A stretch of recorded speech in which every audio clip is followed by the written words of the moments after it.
Ladies and gentlemen, boys and girls, men, women, and children of all ages, welcome into No One Asked Us. He is Craig. I am Logan.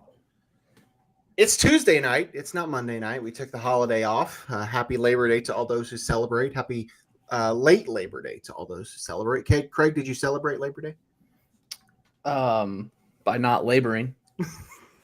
I believe that's how you're supposed to celebrate Labor Day, by not laboring.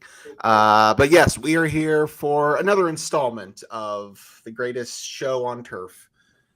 Episode 97 of the show. As always, give us a follow, like, share, subscribe on all of our social media.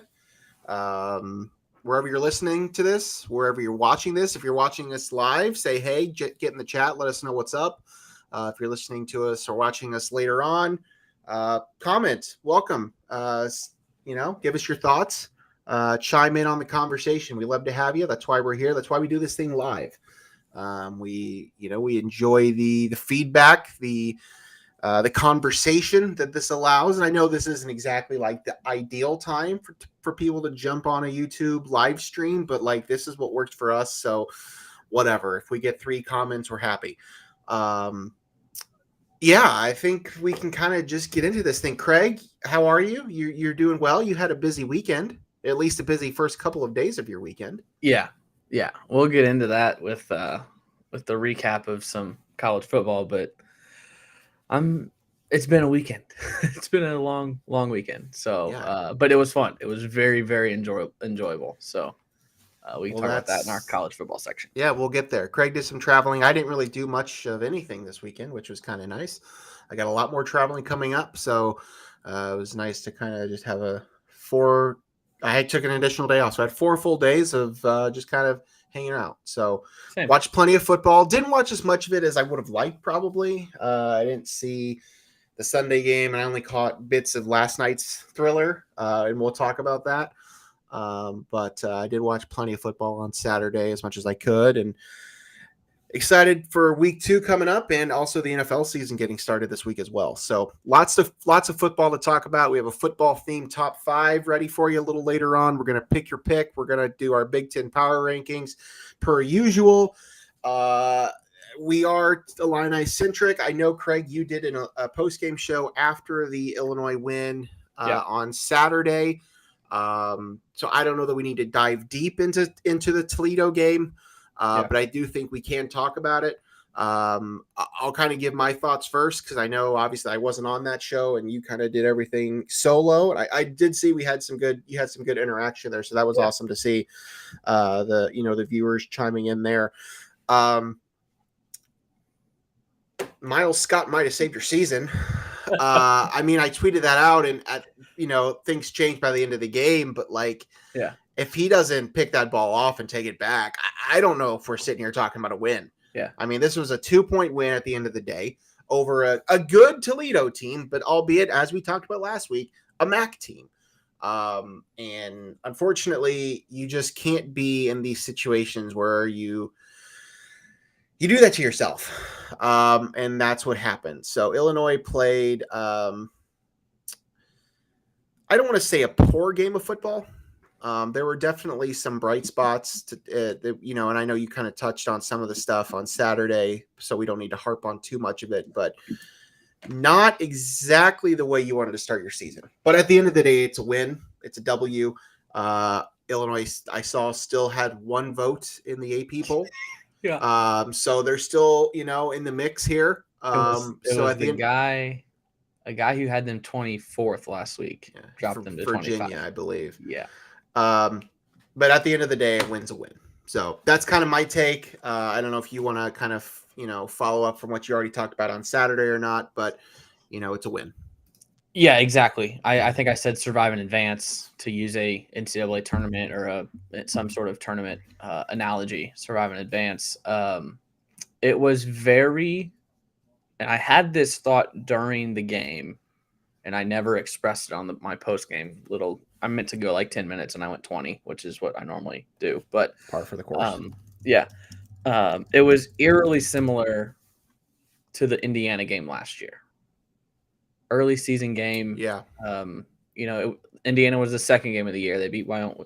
beat Wyoming in the opener last year. Then you go to Indiana and you lose to an inferior Indiana team, albeit that one was on the road. This one was at home. That one's a Big Ten team. This one was a MAC team.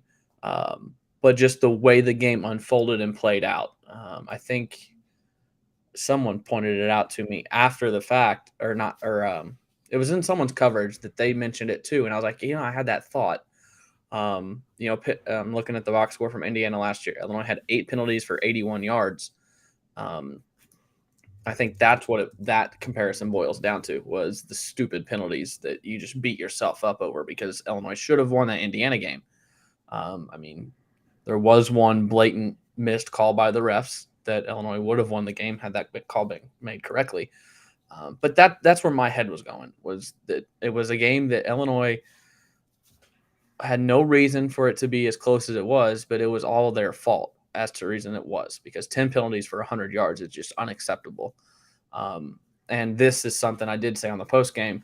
We came in and, we didn't really do a preview because, like we said, we didn't really have many questions. We were pretty confident in this team. We knew the line, the O-line and the D-line were going to be the strengths. We didn't know about the wide receivers and the running back, we didn't know about the wide receivers, some unproven running backs, unproven quarterback. We didn't know about the defensive backs. They're unproven, but the lines were supposed to be the strengths, and it was totally flip-flopped. Yeah. Both the O-line and the D-line pretty much got dominated. And on defense, like you said, Miles Scott, safety, saved the game. There was a lot of good defensive back play from the Illini, and Luke Altmaier and Casey Washington and Pat Bryant saved the day for the offense. So it was the guys that we were most concerned about that won the game, as opposed to the guys that we were pretty confident in not really doing much in the offensive and defensive lines. Yep. Yeah, no, that's true. It's just, that's not what you want to see out of a group that you thought was some of your more experienced players. But again, at the end of the day, a win is a win. You walk away from there, being able to hold your head up and everything else. So, Altmaier looked good enough. He looked like a competent quarterback with some legs. I think that was the biggest takeaway for me from that standpoint. I think that's something you talked about. I did watch part of your show, I will say. I didn't watch all of it. But I know you mentioned that as well. But yeah, that's kind of the biggest thing for me, is we saw what we have at the quarterback position. Obviously the penalties are going to be an issue, and you have to hope that you can get that stuff under wraps. But for the most part, you just kind of move on. You said it, survived advance, and that's unfortunate. Not really how you want to look at a game against Toledo, but it is what it is. But also you have to look, like, that's a game that 8 years ago, Illinois loses. Oh, for sure. That's a good way to look at it. Yeah. The one that pops in my head is the Eastern Michigan game under Lovey. I don't know the exact year, 17 maybe. Eastern Michigan came in and beat Illinois.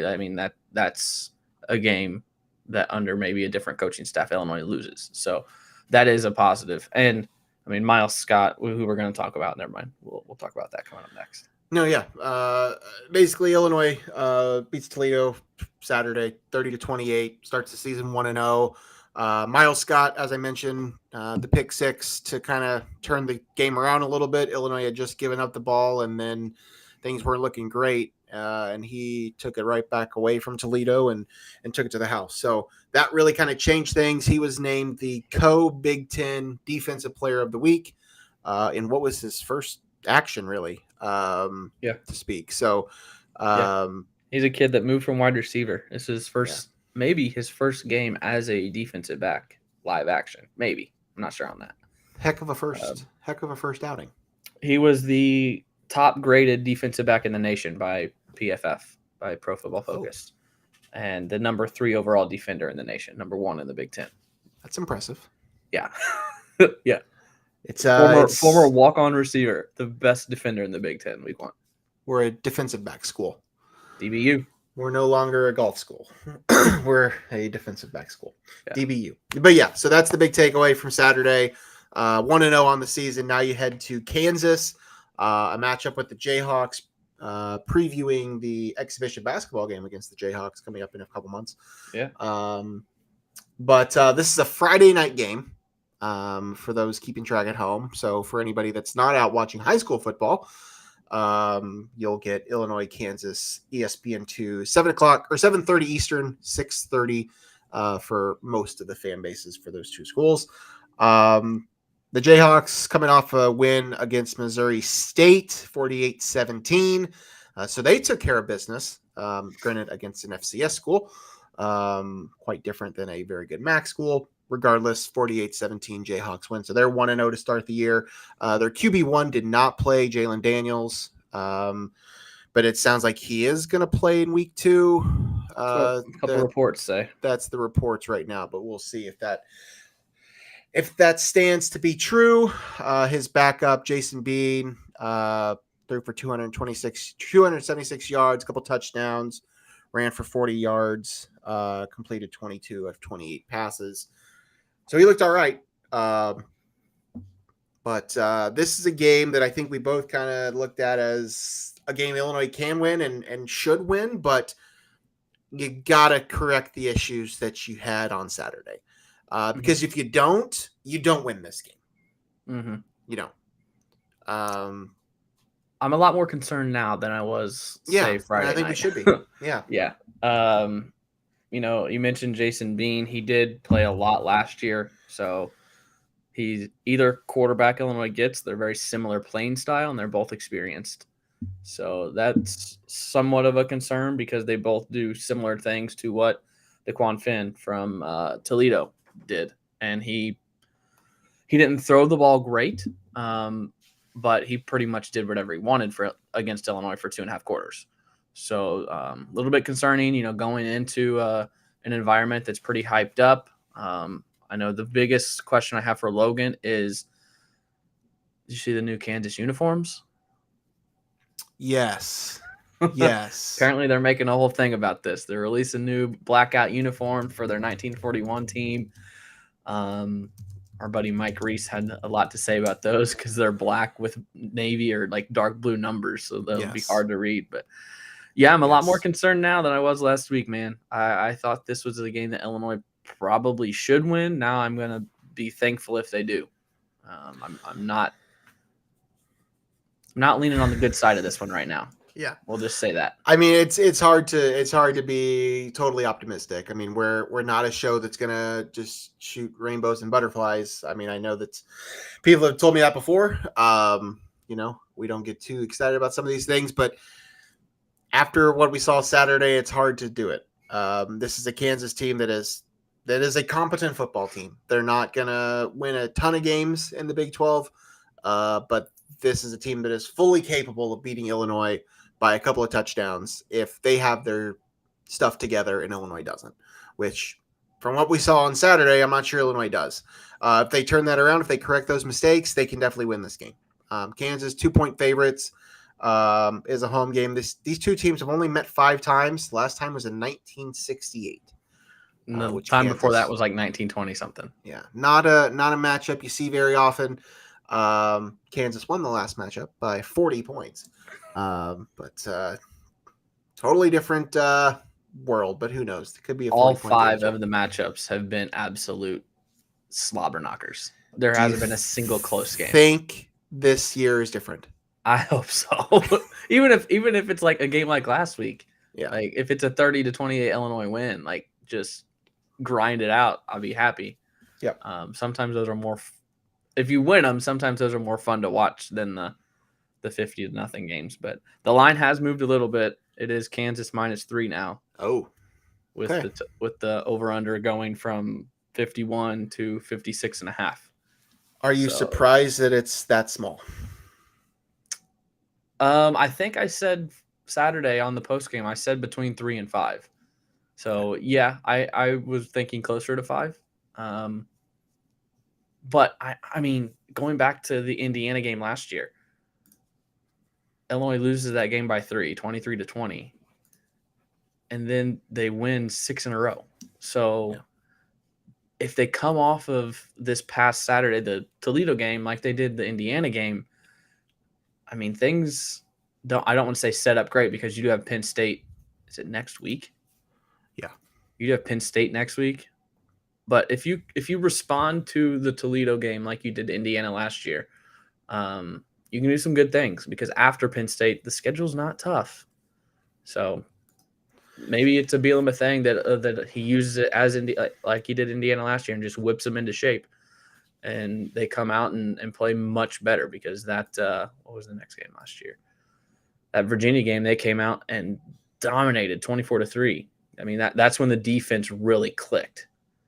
3 points, 0 points, 10 points, 6 points, 14 points, 9 points, 15, 24, 17, 3. Like after week 2, the defense was lights out. Hopefully we get the same thing this year. Hoping for it. Could definitely use the win. Want to start the season 2-0. A road game against a Big 12 opponent would be a nice way to do it. So that is Friday night, 6:30 Central Time, 7:30 Eastern Time, ESPN2 Illinois in Lawrence to take on the Jayhawks. We'll bounce around the Big Ten here real quick. This past week 1, everybody was in action. Not much surprise from the Big Ten. Only a couple of conference games. Minnesota beat Nebraska 13-10. The other conference game was Ohio State over Indiana by 20 points. That was close at halftime. I didn't watch a ton of it, but I do know that at one point I was ready to start texting all my Ohio State people. Did not need to do that. Michigan State beat Central Michigan by quite a bit. Michigan beat East Carolina by 23. Iowa got past Utah State by 10. Purdue lost Fresno State 39-35. It's a shame. It is. Buffalo lost, or Wisconsin beat Buffalo. Maryland beat Towson. The big game on NBC Saturday night, Penn State beat West Virginia. Oh, and the other Big Ten game, Rutgers, 24 over Northwestern, 24-7. How could you forget that one? Yeah, well, pride of the Big Ten. I know you were vocal about the about CBS's matchups. Yeah. And you're right. Those were some bad games, but what else you showing? Yeah. I mean, there's not a lot on this week 1 schedule to like. I know. I mean, I get it, but yeah, those were also like the actual conference games. So, whatever. So that was last week. This week, 2 games on Friday night: Indiana State at Indiana, and then Illinois at Kansas, as we mentioned. Saturday, a bunch of crap. Yeah, a bunch of crap games again. Ohio State hosts Youngstown. Penn State hosts Delaware. Colorado hosts Nebraska. We'll talk about that game in a little bit. Purdue at Virginia Tech, UNLV at Michigan, Iowa at Iowa State will be fun. Maybe. Richmond goes to Michigan State, UTEP at Northwestern, Wisconsin travels to Washington State, Charlotte at Maryland, Eastern Michigan at Minnesota, and then Temple at Rutgers. That is the Saturday slate. Couple potential good games in there, but mostly crap. Power rankings. Do you want to do power rankings? I'll be honest with you, Craig. I'm not changing much. I didn't change too much. There's a couple of them. Turn your mic. It's like you're talking into your mic sideways. How about now? Is this better? Yeah, you need to like. I don't got a good. The problem is I don't have a great angle in this room. So, but we'll try this for right now. Actually, no, that sounds worse. Well, we'll sort that out at another time. There you go. All right, let's do power rankings. I'll let you start. Start at your bottom. Give me whatever you want to give me. Northwestern stays the same at 14. Purdue 13. I mean, losing at home to Fresno, they might have a long year. I think by the end of the year they might have some stuff figured out. But I got Purdue at 13. Indiana at 12. Their loss. They move up a spot even with their loss. And Rutgers right above them at 11. A win, but it was a win against the worst team in the Big Ten. So, yeah, I'm honestly not going to change anything from what I had last week. It's been 1 week, and other than Fresno and Purdue, which yes, I can certainly see why you'd maybe bump them down, and I can maybe see myself bumping them down a spot, but it just seems like too much work for nothing. So Northwestern 14, Indiana 13, Rutgers 12, and Purdue I will keep at 11 for now. All right, give me 10 through 7. 10 through 8 don't change. Nebraska 10, Michigan State 9, Minnesota 8. And then I dropped Illinois to 7. Yeah, that's fair. That's fair. I have Nebraska 10, Michigan State 9, Maryland 8, Minnesota 7. You didn't change anything.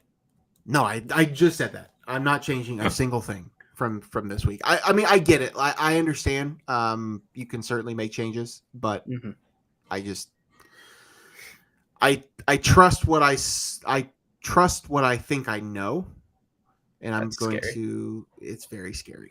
So for 1 week, I'm not going to touch a darn thing. Okay. Okay. So what do you got? 6 through whatever, 6 through the top or 6 through 4, however you want to do it. Yeah. So Maryland jumps Illinois into that 6th spot. Wisconsin and Iowa, I toyed with switching because Iowa didn't show a lot of improvement. They looked very similar to last year's Iowa and their win against Utah State, but kind of like what Logan said, I'm trusting my initial thought and keeping Iowa ahead of Wisconsin for number 4. So Maryland 6, Wisconsin 5, Iowa 4. And okay. I did make some switches to the top 3. All right. Really? Yeah. Interesting. I mean, I get that. I bet I know exactly what you did, and I probably could have done it as well. Yeah. But I kept it as Illinois 6, Iowa 5, Wisconsin 4. I dropped Penn State to 3, dropped Ohio State to 3, put Penn State at 2, and left Michigan at 1. I watched most of the Ohio State game, utilizing the new YouTube TV multi-view feature. Had Ohio State, Indiana, Boise State, Washington, Texas, and Rice. And there was another Notre Dame in their mid-major, whatever team they played, in the other screen. But I had my focus in the audio on Ohio State, Indiana. Kyle McCord, his numbers weren't as bad as he played. Like, watching the game, there were some decisions he made that were just baffling, not Ohio State QB decisions. You know, there was one specifically, I think they were inside the 10. It was a design QB draw, and the lineman or running back is blocking the guy to the left, wide open lane to the right, and McCord runs left, and the lineman just like sticks his arm out and tackles him. Like, he's got a wide open touchdown to the right, but he ran left. It was not a great debut from Kyle McCord. Now, their defense was fantastic. You know, Marvin Harrison and Emeka Ibuka combined for like 6 catches for 30 yards. It was just a bad performance from Ohio State, and they still won by 20. So maybe that says something that I shouldn't move them. I just was not impressed. So I dropped Ohio State to 3. Penn State looked pretty good against West Virginia, handled them easily, and then Michigan number 1. I get it. I left it as is for right now. Penn State 3, Ohio State 2, Michigan 1. I'm definitely prepared to make changes after week 2 if anybody does things that make me feel like it's necessary. And I think we will have some shakeups this week. I see a couple matchups here on the schedule that I think are calling for some changes. But for right now, just based on what I've seen, I just didn't want to change much of anything. So we'll see what happens after week 2. But I'm pretty excited for it. So any matchups in that slate other than what we're about to talk about here in the pick'em that you're excited about? I mean, there are a couple. Iowa State's always good. I thought Iowa State might be nipped by MVC foe Northern Iowa last week, but they took care of them. Iowa State's got like 5 or 8 starters out because of the gambling thing, so I was really expecting them to stumble, and they didn't. So that's always a good game. Wisconsin going to the West Coast could be interesting. A night game against Washington State. Washington State, I just don't know. Part of me thinks they're going to come out this season and just be like, F all you who don't want us in your conference. We're going to show you that we belong. Kind of like Oregon did on Sunday. They whooped San Jose State. Oregon State, did on Sunday. They whooped San Jose State. So that one could be interesting. And then Purdue at Virginia Tech. I'm interested. I want to watch a lot of Purdue this year just to see how Ryan Walters runs a program as a head coach. And Virginia Tech's a good test. I know they're not what they used to be under Frank Beamer, but they're still an ACC team. It's a crazy environment. They still sell a lot of tickets, have a lot of fans for a team that's not very good. So that's a good matchup for Purdue. I think the line's like 3. Was it on our list? I think we took it. Oh, it is a pick 'em. It is one of our pick your pick games. Which one? And the line's 3. Purdue, Virginia Tech. Yeah, we kept it. Yeah, interested in that one. And then Nebraska, Colorado is probably like the most. Colorado is going to be my most fun team to watch this year. I'm going to watch every Colorado game I can. We're going to talk about Colorado. We'll talk shortly. about that after. So we'll do pick your pick here in a second, but let's just kind of bounce around some of these games from week 1. Of notes, most of the teams at the top of the rankings did what they were supposed to do, except a couple. First off, let's talk about Colorado. Let's just dive into the Coach Prime situation. Colorado goes to TCU and looks like a legitimate college football team. I took some crap a week or two ago saying I wasn't sure what the Big 12 had outside of Texas. TCU, I'm sure, will be fine, but Colorado looked like a great team, and TCU, while putting up 42 points, that's a game you can't lose. Mm-hmm. And Colorado seemed to be playing for a lot more than TCU did. I don't know. What do you think? Is that you tossing to me to? I mean, I don't know. My thought is similar to what I think you're saying, but on the other side, everyone is all Colorado is back. Colorado's so good. They gave up 42. Their defense isn't great. They've got Shadur Sanders and Travis Hunter does play both ways. Yeah, they are fun to watch, but I think a lot of their games are going to be like that. Yep. You know, they didn't beat them 45-10. They beat them 45-42. You know, so there's still some work to be done for Deion. So I know they're ranked. I thought they probably deserve to be. They're 22. I thought they'd be closer to 15. Is that warranted? I think 22 is warranted. I don't know that a top 15 ranking would have been warranted, but I mean, they're fun. They're so much fun. Shadur Sanders looked, I mean, him and Hunter both are jumped up in the Heisman odds to like 20-1, which is, I didn't even look at what place that is. I can real quick, but I mean, they're right there. It's week 1. Teams are going to start getting film on Colorado as opposed to, you know, they had film on Travis Hunter and Shadur from Jackson State, but they didn't have film on this Colorado team because there's 60 transfers. So now teams have film and know kind of how Deion's going to do things and how their offense runs and all that. So there's going to be some adjustments that need to be made once teams start to realize what they do, and we'll see how good of a coach Deion is here coming up. Yeah, Colorado is going to be the talk of the town until they get brought back to earth. I'm not totally bought in on Colorado being I mean, I certainly don't think they're a national playoff contender. I don't want to even come close to that. I don't even think they're a Pac-12 contender. No, I don't think they are either. But they're fun, and they're going to be fun. But, you know, I think that conversation about Deion will quiet down a little bit. I don't know what all their schedule is. I know they have Nebraska this week, but eventually they'll get knocked down a notch or two. But I went to their schedule after the game. Go ahead, finish your thought. I was just gonna say I'm gonna enjoy the ride as long as it lasts. I went through their schedule one by one after the game, and I see 8 wins, 7-8 wins, but really probably no more than that. Yeah, they're gonna be fun. Travis Hunter has the 18th best odds to win the Heisman, and Shadur Sanders has the 23rd. Hunter is 6,000-1, and Shadur is 8,000-1. And before that, you couldn't even really get them, I don't think. I think they were like 25,000-1. So their odds went way up. I don't know. Hunter's could.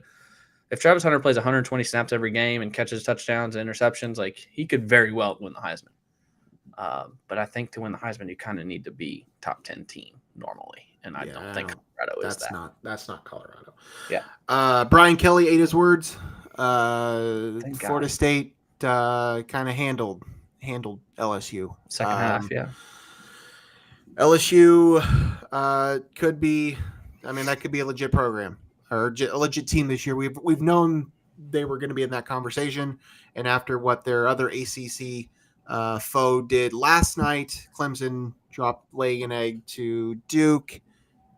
I think we can probably confidently say Florida State has the ACC this year. Yeah, I thought that about halfway through the second quarter. I went and watched that with someone, and I left at halftime, and I got in my car, and before I even got home, it was like a 20-point game. I was like, yeah, this Florida State team has it all. You're going to have a Heisman quarterback. They've got 2, 3, 4 great receivers. They got a good running back, a couple running backs, and they've got it all. I don't know that they have any weaknesses on that roster as it stands. So you could very well see Florida State in the college football playoff. And lastly, what's going on with Clemson? Dabo. It's Dabo's fault. He didn't adapt. He hasn't adapted yet. I meant to look this up. I wonder if I can real quick. If you want to give some thoughts, I'm going to look something up. Does he want to adapt? That'd be my question. He hasn't seemed like a guy who's wanted to adapt based on some of the comments I've heard him make. I don't know. I mean, Duke is obviously a program on the rise. They have been for several years. That's a huge win for them. Probably the biggest win in program history, even with it coming in week 1 of the season.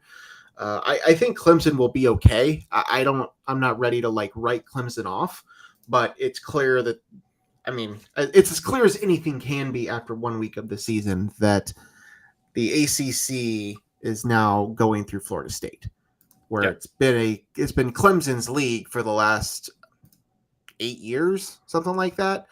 But this year, I don't know if we're seeing the begin. I don't know if Clemson's.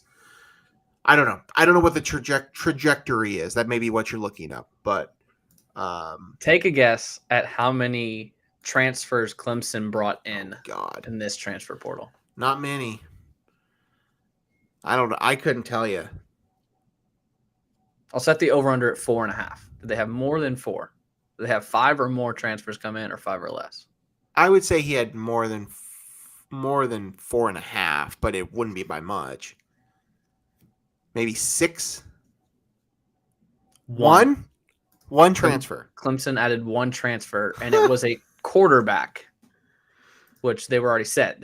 They were pretty set on Cade Klubnik as their quarterback, but they brought in Paul Tyson from Arizona State.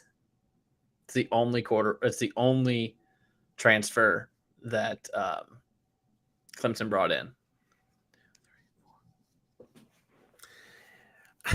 I don't know. Dabo, he's made some comments before that make me think that he doesn't really want to adapt to things. Louisville brought in 28 for reference. Yeah. Listen, I get it. I get wanting to rock with your guys. I understand that. And maybe it works out for him. Maybe this was just a minor bump in the road and they still finish the season with just this one loss. And, maybe they're still knocking on the door of a playoff appearance, a playoff berth. But the trend that they're currently on, this is not the Clemson team of whatever the era was where it was pretty much them in Alabama for 3 or 4 straight years. This is not that same Clemson team. Mm-hmm. So I don't know. They act like they belong in the SEC, but if this team played in the SEC, I don't think they'd stand a chance. Yeah, it comes down to Dabo not taking transfers when that's what Colorado did, and they looked great. That's like Louisville, Jeff Brom. We're going to talk about. They looked. They didn't look great, but they won. That's how you continue to win. And Dabo didn't do that, and he's anti-NIL. And that's what college football is right now. It's transfer portal and NIL, and Dabo's just not doing it. Maybe this is what he needs to jump in that pool. I kind of skipped over the college football kickoff game between a couple of high-powered ACC opponents in Atlanta. Did you want to talk about that game? Yeah, it was. Have any thoughts? Any thoughts as the Louisville fan that you are? It was a great game. Did you watch it? Did you? I had a decent view. It was okay. But yes, I was at that game. I went to Atlanta. Went to Atlanta on Friday morning and made it there super early. And we went to the College Football Hall of Fame beforehand, which was awesome. It's right down there in downtown Atlanta. And actually ran into a college football team that was there. UT Martin, Tennessee Martin. They were coming in as we were leaving, and we were in the gift shop, and someone had the logo on. I was like, "Hey, who you guys got this week? Where are you playing?" They're like, "Georgia." I was like, oh. And my quote was, "Well, have fun. Like, at least go enjoy it that you're playing Georgia, but you're probably not going to win." I think they lost by like 40, which wasn't as bad as I thought. But yeah, then we got to the game and it was can you see? Did that work? I don't know if people can see that. I'm trying to share my screen. Whatever it did. I think it's working. Yeah, I don't know how to work this thing. But yeah, I was front row in Atlanta for this game. My cousin down here got us a pretty sweet deal. Front row for the Louisville game. It was exciting. That was a great second half. Louisville almost shut them out in the second half. I had a little heartbreak to the wallet. I had Louisville minus 7.5. It was an 11-point game, and then they scored with a minute left to bring it down to a 4-point game. And a bad beat. I don't even know if that's a bad beat because I was on the wrong side for most of the game, but a backdoor, so it wasn't great. But yeah, first time at the Mercedes-Benz Stadium. Just a beautiful place, but I've been to a lot more better stadiums. It did not impress me, but the game was awesome. It was a Friday night, so it didn't take away from the majority of my football watching weekend. It was kind of the standalone game. And yeah, it was cool. It was cool. That's awesome. I'm glad you got to experience that. Actually sat next to a Louisville player's family. Oh, okay. Illini fans might know him, Kevin Coleman. He's from St. Louis. Illinois recruited him, I think, quite hard. But he went to play for Deion at Jackson State. Mm-hmm. It was funny because we were on the aisle. So it was the two guys I was with, then me, and then his family. And so first Georgia Tech punt, he goes out right in front of us. He's on like the 10-yard line, 15-yard line right in front of us. I nudged both of them. I was like, that kid played with Deion last year at Jackson State. And at that exact moment, the two ladies next to me go, "Let's go, Kevin." I was like, you with him? She goes, "Yeah, it's his mom." I was like, "Oh, what?" So he feels the punt.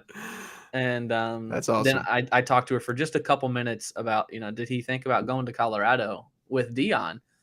She said, "Oh yeah, I'm from Denver. His mom's from Denver." And I was like, "Oh." So like, was it close? She's like, "Yeah, it was really close." I didn't get more into what swayed it to Louisville over Deion and Colorado, but yeah, sounds like he was close to going to Colorado with Deion, but chose to come to Louisville. So yeah, that's awesome. Then he came over to us after, and I shook his hand and said good game and all that stuff. So it was cool. It was cool. Did you tell him you're from Pinckneyville? No, I told her I was from Illinois, so I was familiar with him.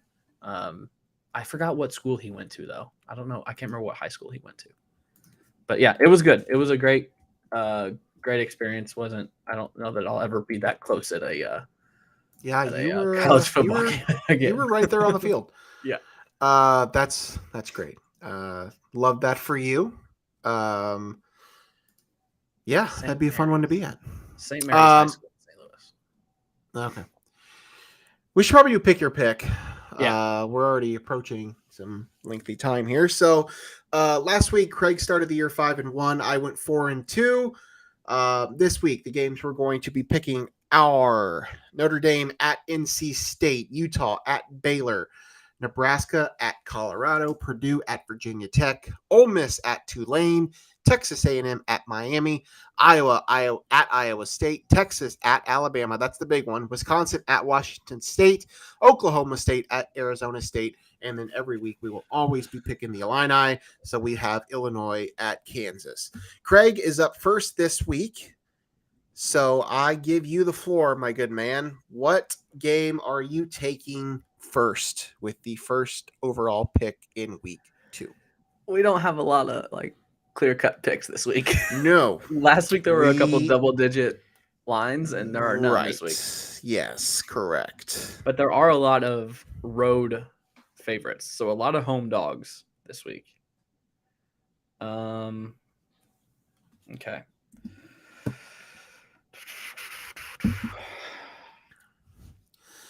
I'm taking your team from you.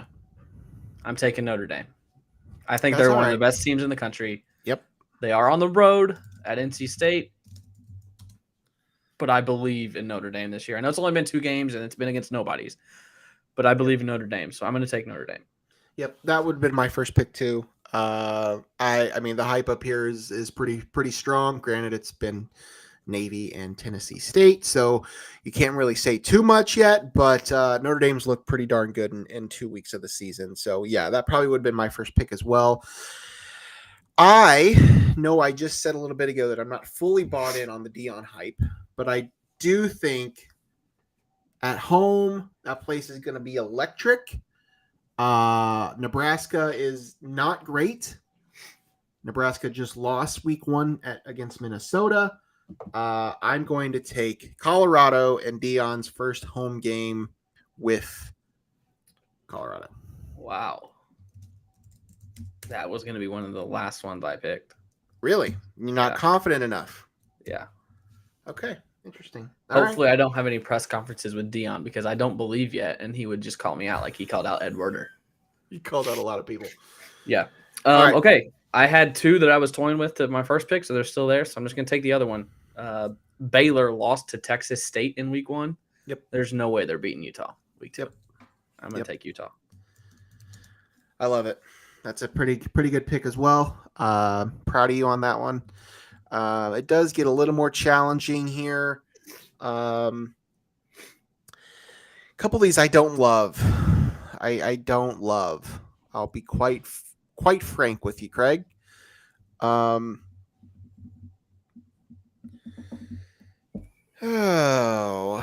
well, where do we go from here?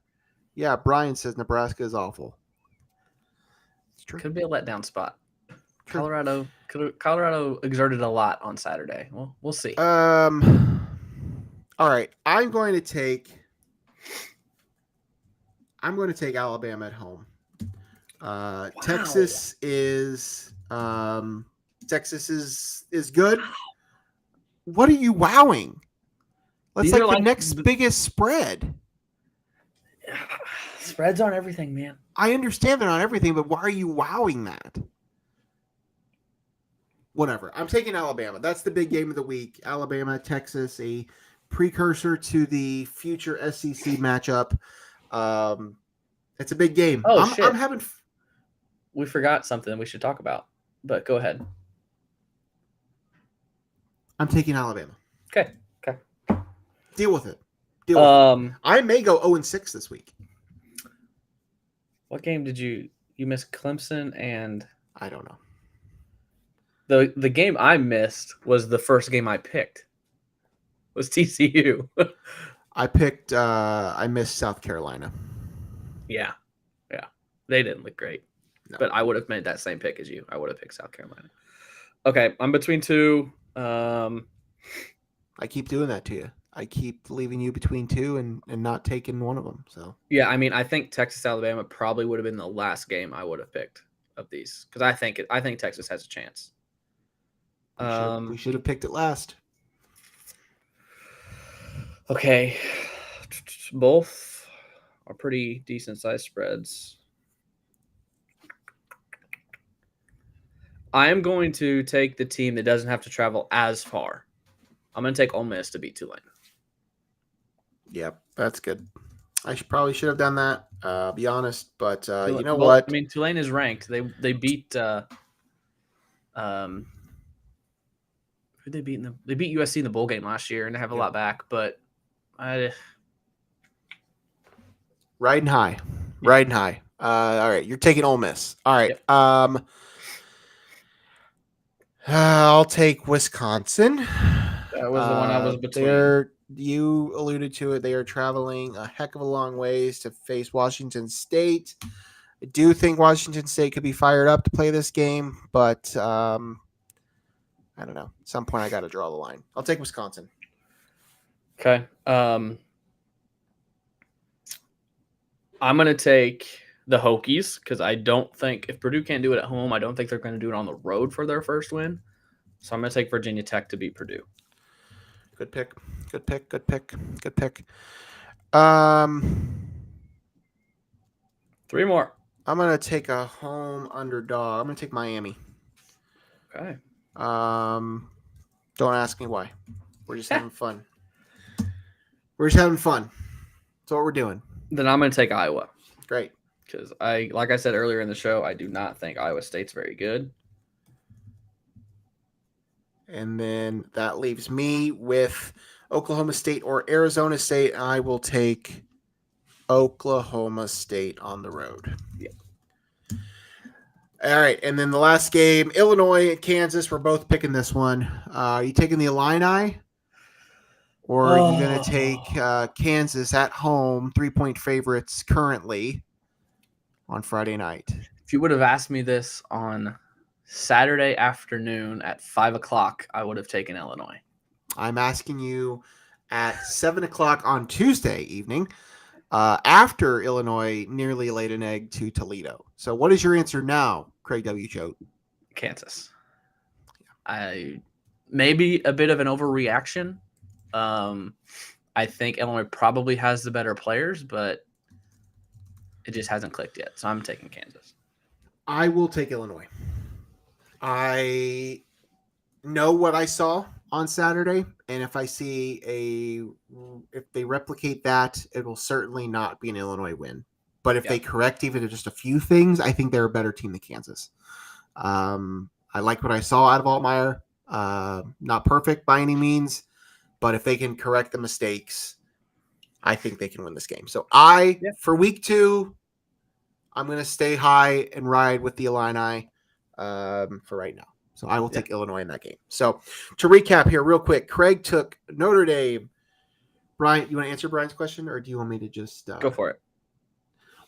Why do you need me to pick the same games, Brian? Why can't we pick your pick? That's the point. We're picking our pick. Come on. No, our first year doing this, we did it for 10 games. We both picked each game, and it took like 30 minutes. So This is just our way to talk about enough games without everyone picking every game. And we often pick the same game. And we same team. Yeah. Try to change it up a little bit. That way we're always picking something different. All right, to recap, Craig took Notre Dame, Utah, Virginia Tech, Ole Miss, Iowa, and Kansas. Logan's taking Colorado, Miami, Alabama, Wisconsin, Oklahoma State, and the Illini. What did we need to talk about? More college realignment. The ACC. Oh, I have a headache. Do we have to? No. No, you're right. Yeah. The ACC, the Atlantic Coast Conference, is now bicoastal. The All Coast Conference. The All Coast Conference. I called it the Transcontinental Conference, but All Coast Conference is much better. I don't think I want to spend too much time vamping about this again. I used to love conference realignment. I no longer love conference realignment. I do still love parts of it. I just hate now what it's done to literally every other athlete that doesn't play football. That's my stance on it. I think it's ridiculous. This is far and away the most asinine move of all the college realignment. I get why they're doing it. You can't just let Stanford and Cal sit out there. They're 2 prestigious universities that produce Olympic athletes and are academic institutions. You cannot just let them sit out there by themselves or make them fold into the Big 12, or I guess the Mountain West probably is more likely at this point. But it makes no sense. And I feel bad for every single athlete that has to play in that athletic department that does not play football. That's my stance. I'm sticking to it. Logan has gone from conference realignment being his thing to now football relegation being his thing. Yeah. I started that project a couple weeks ago. I haven't really continued it. It's been kind of paused right now. Yeah. But yeah, if we're gonna do this much changing, I would rather it makes sense if we're gonna keep doing this, because that's what we're doing right now does not make sense. Yeah. You know what? If you want to say it makes sense for football, okay, sure, but do something. I don't know. I'm on the relegation train at this point. I have two things with this. One, Cal and Stanford make too much sense for the Big Ten for them to go to the ACC. I just think that those two align perfectly with the Big Ten and what they think and want. So I don't understand why the Big Ten wouldn't take them as well. Money. Right. It's USC. The answer is money. And UCLA not wanting them. I get that they're in the Bay Area market, like, so you can make that argument, but that's not enough to move. It's a better market than Eugene, Oregon. But Eugene is at this point has become a brand. Oregon is a national brand for football, especially. They come with Nike abilities. Yeah. Washington was just kind of the throw in, like they're a competitive program. Yeah, exactly. I get it. I know you were adamant, very vocal about the whole Cal and Stanford thing making more sense, and I don't disagree with you from what the Big Ten is and what the Big Ten thinks they are. Yes, those two institutions made more sense than Oregon and Washington, but from a financial standpoint, that's all anybody cares about anymore. Mainly Fox is telling the Big Ten, adding those two schools will not increase your piece of the pie. By adding Oregon and Washington, your piece of the pie might increase at least a little bit. Yeah. The other two, if Notre Dame wasn't moving, I don't think the other two were. If Notre Dame moved to the Big Ten, then Stanford was coming. That's the Big Ten's next move. Is to try and get Notre Dame, and I don't think the Big Ten does much until I don't think they can get Notre Dame. I don't think Notre Dame's moving until they have been forced to move. Yes, I agree. They have to either, and I know Swarbrick said this before, but like it's the obvious thing. Like they either need to not have the same type of revenue coming from TV money, and as long as NBC is providing that for them, then they're fine. Or if they're somehow locked out of the playoff.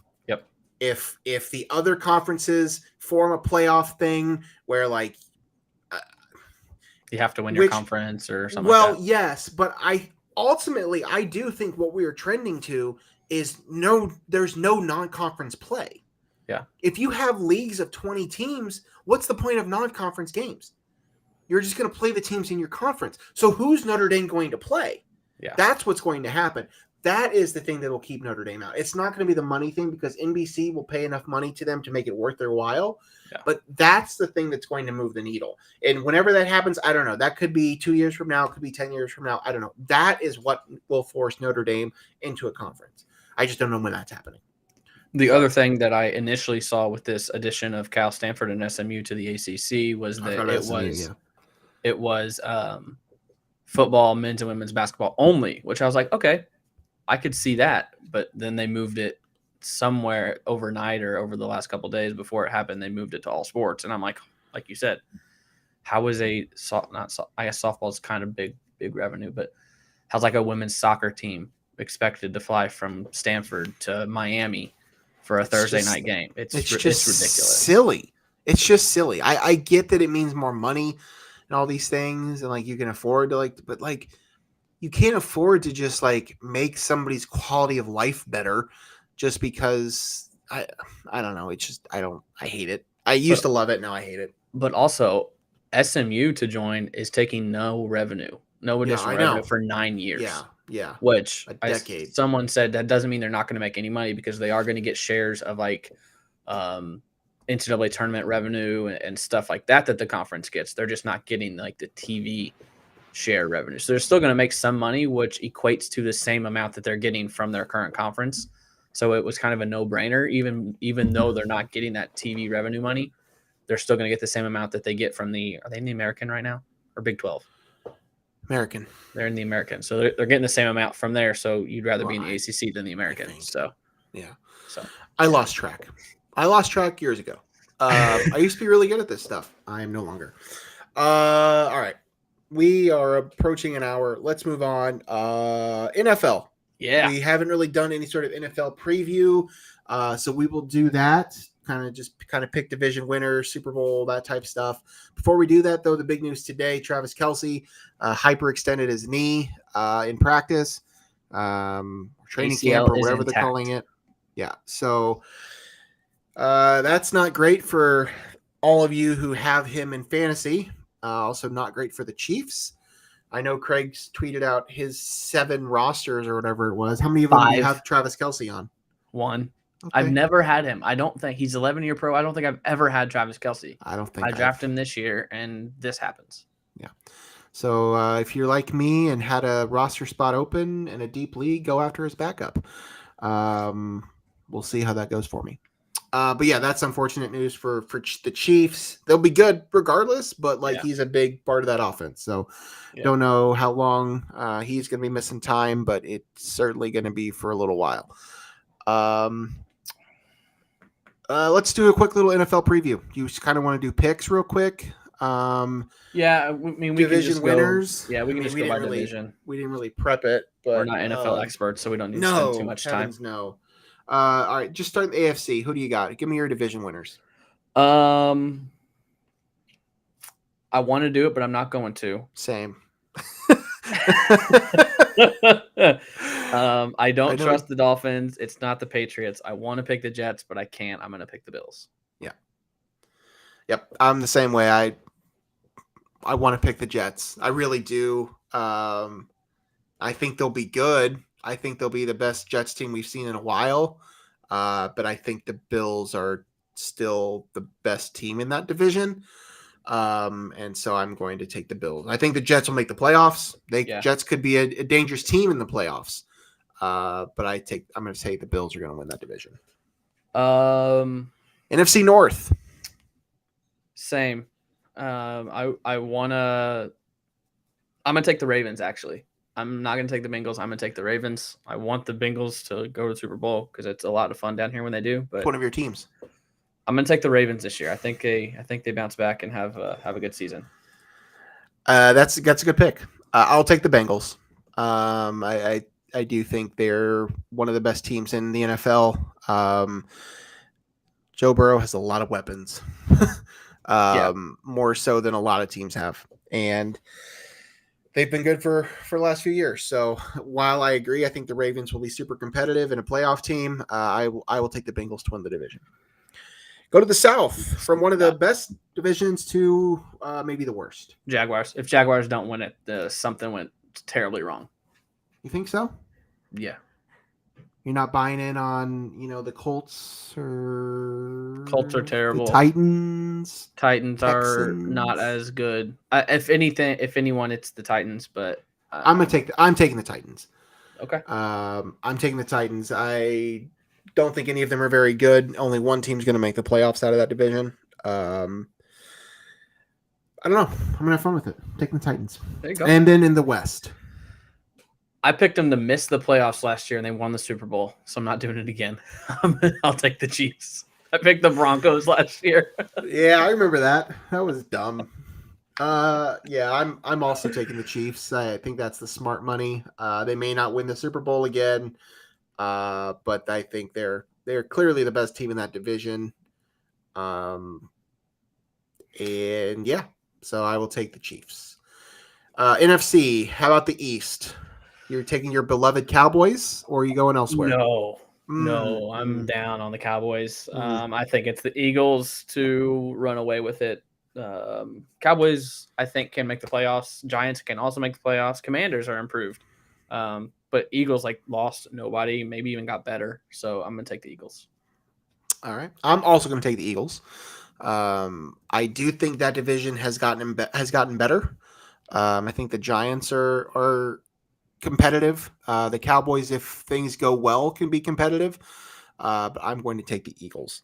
How about the North? The NFC North has been going through Green Bay for years and years and years. And for the first time, there's not a clear favorite, in my opinion, to win this division.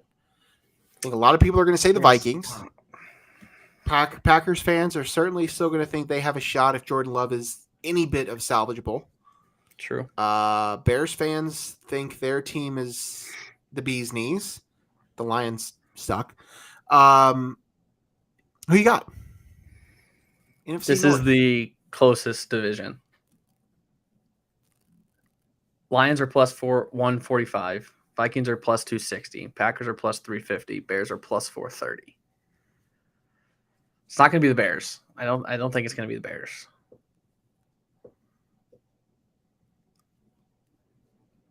I'm going to take the Vikings. Did you watch Quarterback on? I did not. No. On Netflix. I'm a Kirk Cousins fan. After Yeah? that. Yeah, he was. I liked what he did on that show. I liked the way he carried himself and the way he was presented there. So I'm going to take the Vikings. It's either the Vikings or the Packers for me. I don't think the Lions are going to do it. I think the Vikings is the smart money there. Is that who you're taking too? I'm taking the Bears.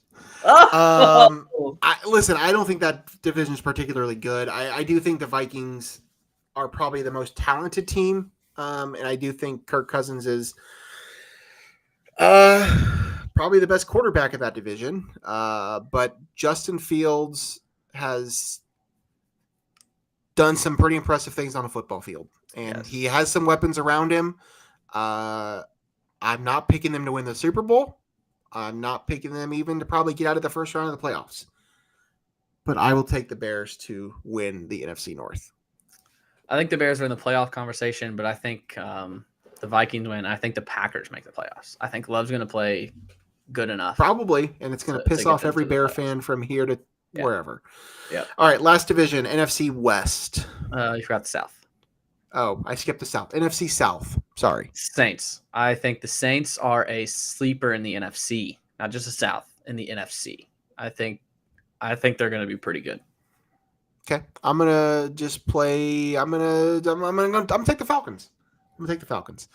I do think the Saints are a.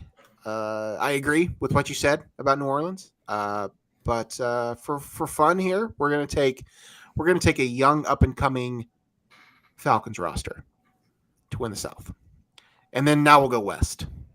Okay, I'm gonna take the Cardinals. Really? I'm kidding. I'm kidding. Really? I thought my Bears pick was bad. No, it's 49ers. I think Geno Smith has a little bit of a come down to earth season, and I don't think they're as good as they were last year. So I think it's the 49ers. I do still like the Rams. I know they've kind of they've had their moment, and their moment may have passed. I know you're anti everything Ram. I'm still taking the 49ers for what it's worth, but I'm not totally out on the Rams right now. So, do you just want to do Super Bowl? Who's your Super Bowl pick? See, this I haven't even thought about yet. Me either. So, I mean, I don't want to chalk it up. Man.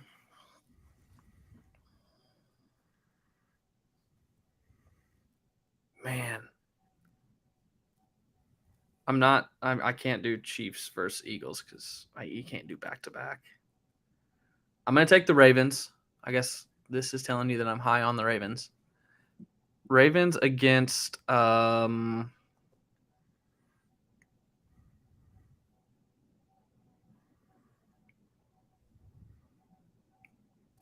say the Eagles get back. I say the Eagles win. Eagles beat Ravens. Boring. But I know, right? I get it. I'm going to go unconventional. Okay. I'm going to pick a team that I did not say is going to win their division. Okay. In one conference. I'm going to take the Jets. Don't think they win their division. I think the Bills end up being the better record but I think the Jets are dangerous. Okay. This is the best Jets team we've seen in years. Yeah. And if Rodgers stays healthy and if his weapons stay intact, I think this team is built for him to try and win a Super Bowl for the Jets. I'm going to take the Jets, and I'm going to take – I really want to take the Bears just for fun, but I'm not going to. I'll take the 49ers. I'll take the Jets and Niners. I mean, I get it. The Eagles are the safe pick. Eagles, Chiefs, like that's a safe pick. Like I understand that. I'm gonna have fun with this though, because I don't really love any of those other NFC teams. If I'm being totally honest with you, See, I don't. That's what I'm saying. So I'm taking Jets, Niners. I'm gonna say see a Brock Purdy NFC champion. I can't see Brock Purdy leading them to the Super Bowl. It's that system, man. Anybody can play it. You can play it. Just kidding. I'm going to take a Brock Purdy-led San Francisco 49ers to a Super Bowl victory over the New York Jets. Can I have a caveat? Sure. Like a backup team? Yes, Craig. It's the Saints. I think my backup would be Ravens beating the Saints.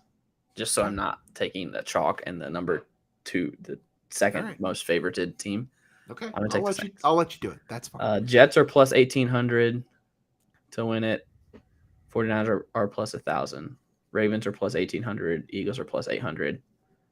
Saints are plus 4,000. Oh, man. Maybe I should put that in.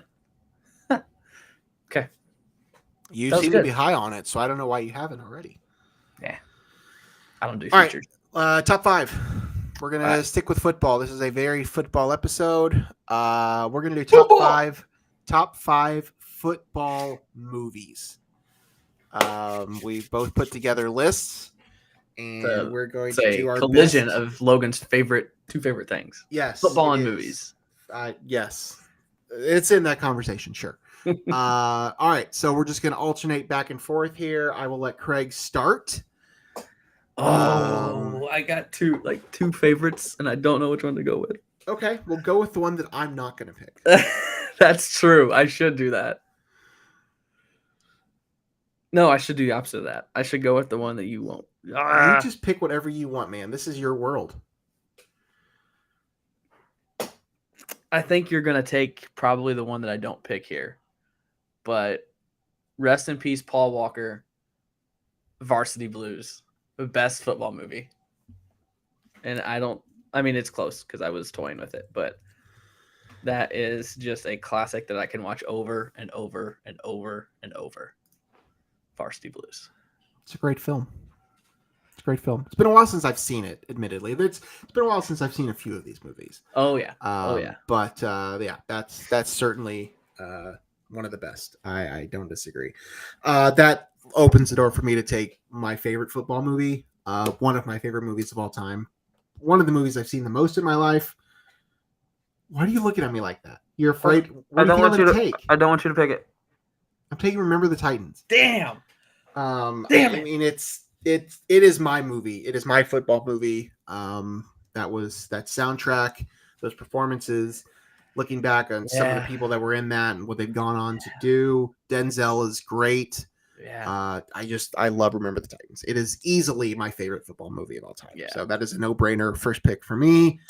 Yeah. You should have taken it because I don't know where I would have gone. So, damn, you're up next. You would not have gone Varsity Blues. Is it safe to say that? Not that high, no. Shoot, I messed up. I did that last week or 2 weeks ago. So. You did. Okay, number 3 on my board. Gatorade. Waterboy. Yep. Maybe it's a top 3 Adam Sandler movie for me. Ooh, interesting. Behind probably Billy Madison and Happy Gilmore, which are probably 1 and 2. Waterboy is one that I watched a ton as a kid. Yep. It is not one that I revisited much. Much. And I have a feeling if I watch it again, if I watch it again soon or recently, it probably won't age well for me. But it's certainly a classic. It's not top Sandler for me, but I get that. I understand the argument. So for sure, that's a good pick. It's certainly on my board. I'm going to take one that's definitely a football movie, but it's also probably more of a different genre of movie. But it is one of my all-time favorite movies. I think I know where you're going. It's Jerry Maguire. Oh, okay. I love Jerry Maguire. Okay. One of my favorite Tom Cruise movies. Jonathan Lipnicki. Fantastic. Yeah. Did you know the human head weighs 8 pounds? Show me the money. Yes, it's a rom-com. Maybe more so than it is a football movie, but it is heavily a football movie. So it is easy for me. That is an easy number 2 pick for me. Okay. I'm going a little off script here. This is not where I had it ranked on my big board, but I'm gonna take it. I'm gonna take Friday Night Lights. Good pick. Based on a true story, Booby Miles. If you want to win, let Booby spin. Yeah, fantastic. I mean, this came out when I was in high school, I believe, 2004, maybe 2006. So, yeah, I'm going Friday Night Lights. Classic. All right. This next one it's not my personal favorite, but I can't believe we've gone this far and not taken it. And I think we're going to get yelled at in the comment section if we don't take it. I'm taking Any Given Sunday. Yeah. It's a no-brainer here. Again, surprised it hasn't been picked already, but huge cast, stellar cast, great performances. Al Pacino, one of his, it's an iconic scenes, iconic speech. Great movie. Any Given Sunday, for sure. You want to know why it hasn't been picked yet? You haven't seen it? Never seen it. No. I've seen it. I have seen it, but it's been a while. I've never seen it. It's been a while. I figured that was the case. I figured that's why I had slipped so far. So, yeah, that's an easy one for me. And I like where I sit now and with what's ahead, because I don't think you're going to pick some of these. So I'm really digging my picks. All right, you're up. I feel like this might be one that you think you're going to get, but I'm not going to let you. Little Giants. Damn it! So mad at you. Yes. Literally just watched that the other night. Yes. I thought this would slip. I almost took a third, but I would have been insulted across all waves of the internet if I had taken Little Giants over Any Given Sunday. So I'm sorry. I had it number 4 on my board. That was the one. I had Friday Nights below it, so I took Friday Night Lights. Thought maybe I could get that. It's a classic, and I don't think it streams anywhere. I don't know. I don't think it's on streaming. But... yeah. So yeah, I haven't seen it in a long time, but Icebox and Spike and the Giants versus the Cowboys, like, it's so good. It's so good. I'm so glad I got that. I thought that was gonna slip to me. All right, I'm not gonna play the fans anymore. I'm gonna skip over a couple of these that I know will get. I'm just gonna leave it alone. I'm taking the one that next on my list. What I think is the better Adam Sandler movie. I'm gonna take The Longest Yard. Yeah. Okay. Yeah. I thought that's the one you were gonna take when you went with Jerry Maguire. This is another one that I've watched more so than a lot of these. I get why Waterboy is more of the iconic Sandler movie, but I think his version of The Longest Yard is great. As somebody that grew up in the 2000s, like, I don't know, that's a football movie to me. I'm going to take The Longest Yard, the Adam Sandler version. 2 picks left, 1 for each. This might be a little controversial because I don't know what the reviews and the thoughts about this movie are, but I thoroughly enjoy it every time I watch it. It's not like I watch it every month or anything. Where I think I know what you're going to say. Vontae Mack, no matter what, draft day. Yeah, I knew you were going to go there. I enjoy that every time I watch it, and I think it has a bad rep, but I think it's a good football movie, so I'm going to take draft day. Yeah. All right. I have the last pick. There's a few more I could take. I could appease the local crowd. Yeah. I've already taken one rom-com. There's another rom-com I really want to take, but I'm not going to do it. I'm going to take the movie that's been the topic of controversy lately. Okay. Yeah, I wondered if it would get picked. This pick has nothing to do with the controversy. It's a movie that I thoroughly enjoy, regardless of the controversy. I'm going to take The Blind Side. I think it's a great movie. I think it's a good book. I think it's it's one of my favorite football movies. Obviously, it's been in the news quite often of late. For we don't need to get into those discussions, but for the movie as it stands on its own, it is one of my favorites. So it's a good one. That's it, right? Yes. Okay. So you took. Go ahead, recap your picks. I've got Varsity Blues, The Waterboy, Friday Night Lights, Little Giants, and Draft Day. And I went Remember the Titans, Jerry Maguire, Any Given Sunday, The Longest Yard, and The Blind Side. Neither of us took Rudy. Nope. Sorry to those Irish that are listening or watching. It is just not one. I do have a Rudy Funko Pop behind me somewhere. Radio was another one that I watched several times as a kid. One that we owned on DVD. I enjoyed that movie. It's not really a football movie. It was on my list, and I was really ready to take Silver Linings Playbook because it's just one of my favorite movies. It's kind of a football movie. I've seen it once, so I don't remember. It's great. It's one of my favorite rom-coms. But I didn't take it. So I like my list. I'm bummed you snaked Little Giants from me, but that's what I get for trying to go whatever. Pander. Yeah, whatever. The ones on my list were We Are Marshall and Invincible. Yeah. Good ones. Those. And also to all of you in South Bend, I've never seen Rudy either. So you're not missing much. Slap me around in the comments for that. But. All right. Anything else we need to talk about? My fantasy baseball team made the playoffs. Best team in my division. Mine too. Currently carrying Wander Franco, Julio Urias. Yeah. California Penal League. Trey Turner, who apparently just went on paternity leave. So, you know what? Doing great. Yeah, our top two teams get a bye. So I'm in a bye right now. So I have Urias as well. I'm holding them to see what I need to do. Does yours have the 2 weeks thing? See, I have two big frustrations with my league. And I don't know if it's my league or if it's fantasy in general. But with ESPN, my one gripe is that our league is that's not. I don't need to get into that. My other gripe is that there are certain matchups that are 2 weeks long. Yeah, like the season starts, it's 2 weeks long. The All-Star break is usually 2 weeks long, and the postseason rounds are 2 weeks long, which I'm fine with.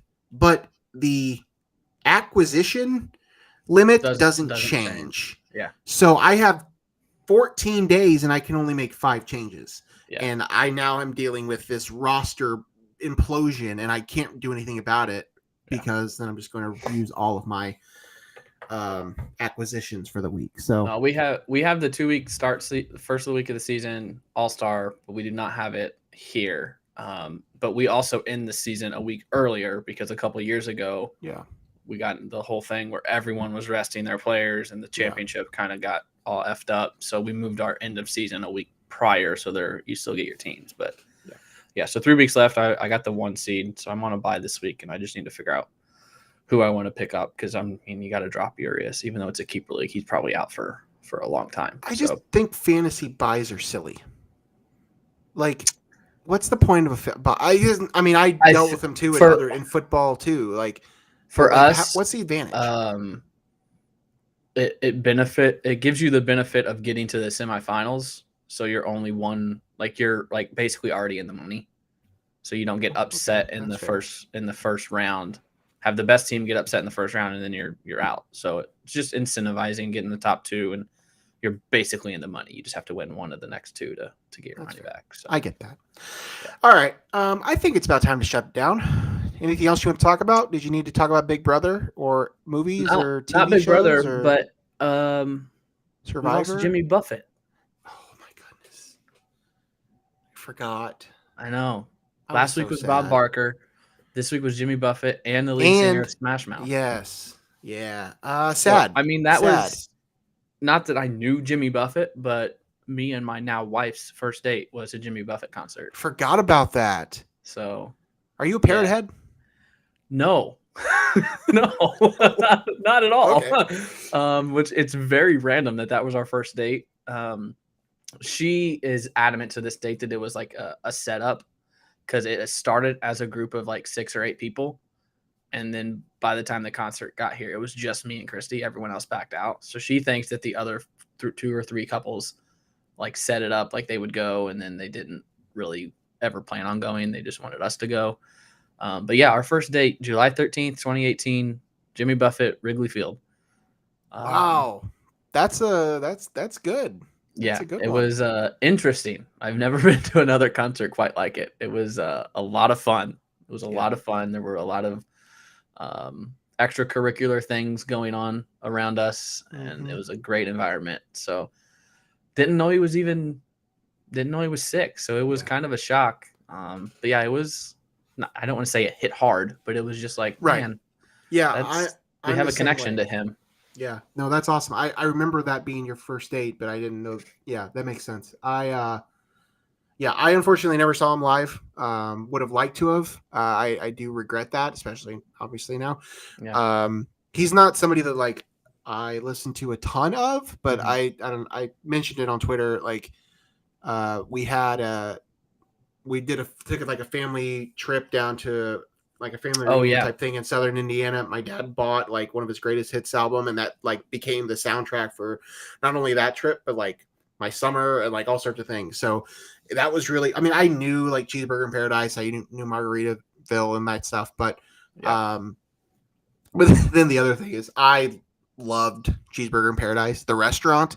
Oh yeah. Like it was one of my favorite chain restaurants for a while. It didn't last very long. They eventually, I think they're all closed by now, but anytime we were over near Indianapolis, I always like demanded that we go there. Yeah. And after I turned 16, me and a buddy drove to the one in Terre Haute just to go to Cheeseburger in Paradise. We did not, literally, we had no other purpose but to drive to Terre Haute just to eat at that restaurant. Yeah. I don't know why, but I was a big fan. But yeah, that was sad. Losing Jimmy was tough. So, what was soundtrack of vacations for quite a while. Like a lot of his music is my vacation playlist. Like, yes. When I go to the beach, like that's what I'm listening to. Yeah. You know, we go down. You lived there. We go down to Daytona a ton. Anytime we like cross the Florida border, it's like, all right, Radio Margaritaville time. Let's turn. Like if we're driving down A1A and in Daytona with the windows down, and you got the Calypso a little bit and Radio Margaritaville playing. Yeah. It was shocking to say the least. Yeah. All right. I think we've been doing this long enough. It was fun though. You want to do it again next week? If you're lucky. Okay. If I'm lucky. All right. Good to know. That's episode 97 of No One Asked Us. Season 3. Believe it or not, we've been doing this for 97 episodes. We're almost to 100. We don't have anything planned. We're probably like 150 if you include post games and your movie stuff and some of our other stuff. That's a good point. We're well over that. But either way, thank you for joining us. If you're joining us live, thanks for hanging out. If you're listening to us or watching us after the fact, appreciate you as well. Like, share, subscribe, get in the comment section, all those things. We appreciate you forever and always. We'll be back next week for another show. Probably do a post-game Friday. We want to do a post-game Friday. I'll be available. We might do a post-game Friday after the football game. I should be available this week. I almost didn't this week. Saturday, I almost didn't. It was late. Yeah, I figured. Those are going to be kind of hit or miss depending on what we're doing. I know our shows might be hit or miss the next few weeks. I know you're going to be traveling here soon. I'm going to be traveling for a week in October, so there's probably a couple shows coming up that we're not going to have, but we should be back here for the next couple weeks, I think, at least. So back on our Monday schedule. I can do a show from the middle of the Atlantic. That's fine. You can do that. But yeah, this is No One Asked Us. He's Craig. I'm Logan. We will see you guys next time, whenever that is. On the other side. Peace, love, and barbecue.